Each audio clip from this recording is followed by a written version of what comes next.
Pse shprehja anglisht freak me out, që do të thot më trem, më frikson, vjen nga shqipja dhe jo e kundërta.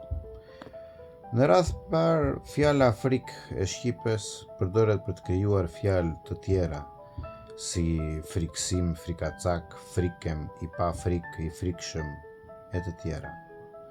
Në radh dytë, kjo fjalë gjendet në trajt edhe më të shkurtër në gegnisht, si fjala ika.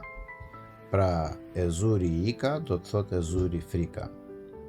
Së treti, vetë fjala frik ka kuptimin fare ik, ose bër ik, që do të thot ikën fare, ose nuk ikën fare, që do të thot ikën ose ngelet në vend nga frika. Po ashtu, edhe fjala panik dihet dhe ka pothuajse edhe të njëjtin kuptim, por edhe zbërthim, që do të thot pa an ik. Pra fjala ik është ajo që i ka prodhuar këto dy fjalë, baza e tyre.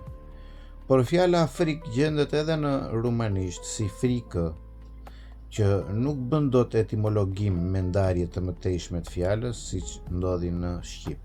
Këto janë fakte të mjaftueshme për të treguar se shqipja shpjegon anglishten apo edhe rumanishten në këtë rast dhe jo e kundërta.